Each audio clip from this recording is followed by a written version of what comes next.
Of the newspapers now, and we'll start off with a look at the Business Day. That's our first paper. So this one leading with charging Zuma could have led to violence, and Nuka being quoted over here.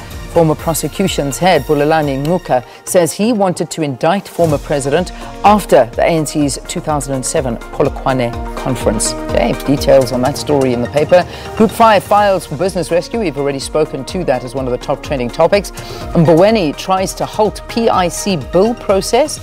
And also F&B ready for more competition. That's what the bank is saying. So yeah, that's the front page of the Business Day.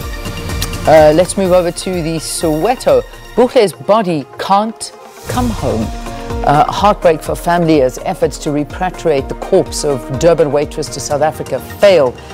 And that's one of our interviews that we're going to be doing a little bit later on as well. So do stay tuned for that. They're forced to cremate remains in the Bahamas due to health regulations. That's what they're saying, the relatives of Buche. So do stay tuned for that interview.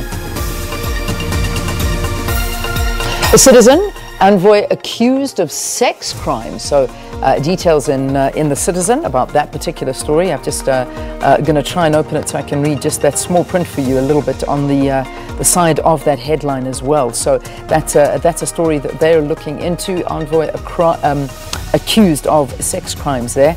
If you can just give me 2 seconds, I will read that little small print if you'd like to know more about that one. It's basically saying...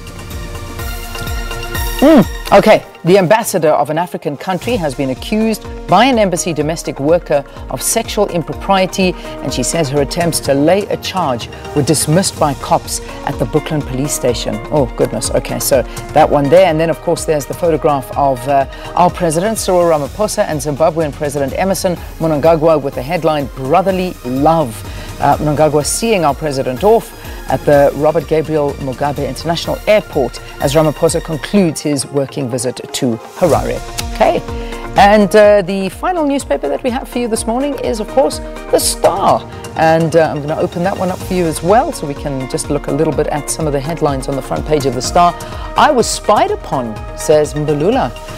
The ex-minister accuses rogue spy elements. That's what Fikile Mbalula is saying. Dicing with death, that's the picture they've got on the front page. Commuters hang on the sides of a train as they return from work in Soweto yesterday. Many South Africans still risk their lives to travel every single day. That photograph is always one that brings me chills, and it's one that we have seen for far too many years, and nothing seems to be done about that. It really is devastating. Mabuza slams Mboweni over Twitter posts.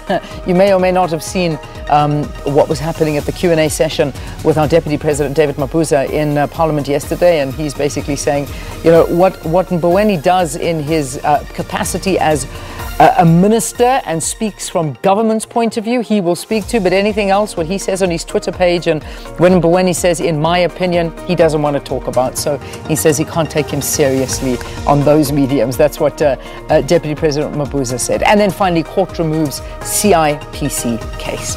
Okay, those are the front pages of your newspapers this morning. Do stay tuned. Taking a break here on the program. When we return, we're going to be talking about banks and whether or not they are being discriminatory against black consumers. Do stay tuned for that conversation.